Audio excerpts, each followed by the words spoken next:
For 4 decades now, Wes Craven has made it his mission to make you squirm and hopefully scream in your movie theater seat. His films overflow with blood and glory and gore, and if he's done his job right, no one in the audience sleeps well at night. So what makes this director tick? Is he really out to haunt the American public? For John Berman, there was only one way to find out. This looks like such a nice suburban Michigan home, but a lot of bad things are happening inside. Bad like this on Elm Street. Bad like this in Woodsboro. Don't move. And bad like this. This house on the left. Ready, and action! Yes, bad things tend to happen when director Wes Craven is around. Bang! We were behind the scenes with Craven on the set of Scream 4. Have you ever tried to calculate your attrition rate in your films? No, but I think this one probably has the highest mortality rate of any of the Screams by 2 or 3. How many did we kill? Go count it out. I need another hand. This is a guy who orders blood by the gallon. It's all part of his job, which is what exactly? And cut it. Cut it. What would you say it is that you do? What do? I don't know. I've scared people. Sometimes I scare the dickens out of people, I think, to put it politely. You seem like a pretty happy guy. I am very happy. I'm extraordinarily happy. Very happy. I am. And I'm funny, too. The creator of the horrifying Freddy Krueger. This is God. The director of the terrifying Scream series. He may be responsible for more nightmares than any person on the planet, but all he says, for a good cause. You're talking about the beasts in the forest that come after you during the daytime or during the night, but in a way that's under control. So that in a sense you can own the beast. So you're helping people? I think I am, in a weird way. I have people come up to me, my whole career, if I go and do signings at a convention or something, they say, thank you, you scared the blank out of me. And there's a big grin on their face. Strange? Maybe. Even stranger given where he came from. I mean, if someone had said to 16-year-old Wes Craven, you're going to direct some of the scariest movies ever, what would you have said as a 16-year-old? I would have said, impossible, I'm not even allowed to go see movies.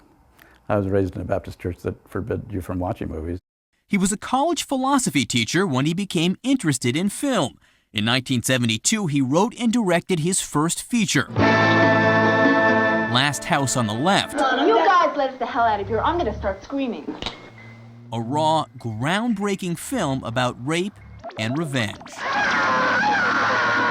For many years, people forbade me to be alone with their children and kept me away from their dogs. You know, I mean, all the polite people that I knew, the people from my academic background that I still knew when I made that film, took big steps back. That's interesting. Yeah, I think it's a way of distancing yourself from somebody who has proclaimed, I can imagine such things. Because nobody wants to admit that those sorts of thoughts pass through their heads. There are amongst us, and perhaps even inside of us, homicidal maniacs that could be released, you know. Do you really think there's a homicidal maniac inside you? I think there is in all of us, everybody in this room. How do you know what's scary? It's an intuition, but it's based on things that I've experienced in my own life in one form or another. You know, a schoolyard bully can be as frightening as Freddy Krueger is to you as a teenager. My father died when I was 4, so I didn't have anybody really to protect me. In fact, his latest film, My Soul to Take, out next week, deals with a young man who lost his father. Well, that and a monster who terrorizes all the kids in town. It is really, you would say, your most autobiographical? It's more of a family film. It's about searching for who is buried within us and what has been done in the past that's going to affect us. It also has a lot of birds. The California condor. Good Lord. It turns out Craven is an avid bird watcher. Oh, look at this abandoned birdhouse.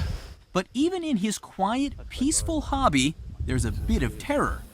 If you're a birder, do you have favorite birds? Well, I like raptors, you know, I like all the hawks, owls, and also... They're kind of the predators. Yeah. Someone could read something into that. Top of the food chain. We had a red-tailed hawk land right on our deck in Los Angeles, and took a close-up of his talons, and I looked at him and said, my God, that's Freddy Krueger. For such gloomy, gory subject matter, his sets are surprisingly joyous. Everyone seems to be having a ton of fun ripping humans to shreds. Does everyone here like you? There was one guy who didn't like me, but he disappeared. I don't know what happened to him. So far, you've told me that you help people, that people thank you, and that it's the most fun. Working with you is the most fun that anyone's ever had. Yeah. You're doing a public. You are in the public service I am doing business. public service, and I wish this would be recognized. At the age of 71 and after quadruple bypass surgery, which, by the way, Craven says didn't scare him, Craven has no plans to slow down. Ready and action. He also has no plans to branch out beyond horror films. The last full-length non-horror film he directed was Music from the Heart in 1999, which earned Meryl Streep an Oscar nomination. Is that out of your system now? You don't seem to care anymore about doing other things.